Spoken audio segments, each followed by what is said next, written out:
आपण पाहत आहात RK न्यूज, बातमी तुमची, आवाज आमचा। न्यायसंकुलाच्या जागा हस्तांतरासाठी 15.33 कोटींचा निधी मंजूर। आमदार राहुल आवाडे यांच्या पाठपुराव्याला यश।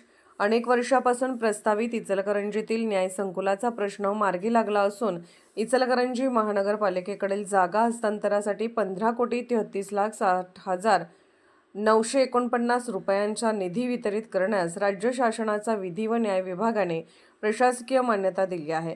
आमदार राहुल आवाडे यांनी या प्रश्नी शासन दरबारी केलेल्या पाठपुराव्याला यश आले असून लवकरच न्यायसंकुल उभारणीचे काम सुरू होण्याचा मार्ग मोकळा झाला आहे। इचलकरंजी शहरात जिल्हा व सत्र न्यायालय सुरू झाले आहे, मात्र असलेली सत्र न्यायालयासाठी इमारत अपुरी पडत असल्यामुळे सर्व सुविधांनी युक्त असे न्यायसंकुल उभारण्याची मागणी सातत्याने केली जात होती। या संदर्भात बार असोसिएशनच्या वतीने आमदार राहुल आवाडे यांच्या माध्यमातून तत्कालीन मुख्यमंत्री एकनाथ शिंदे यांच्याकडे पाठपुरावा केला होता। न्यायसंकुल व न्यायाधीश निवासस्थानासाठी महानगरपालिकेने रिस नंबर 690 पै व रिस नंबर 444 पै या मिळकतीवरील आरक्षित क्षेत्रांपैकी एकूण एक हे 30 क्षेत्र प्रमुख जिल्हा व सत्र न्यायालय कोल्हापूर यांना न्यायसंकुलासाठी हस्तांतरित करण्याबाबत तयारी दर्शवली होती। सदर जागेचा योग्य मोबदला मिळाल्यास न्यायसंकुलासाठी प्रमुख जिल्हा व सत्र न्यायालय कोल्हापूर यांना जागा हस्तांतरित करण्याचा प्रशासकीय ठराव सुद्धा करण्यात आला होता।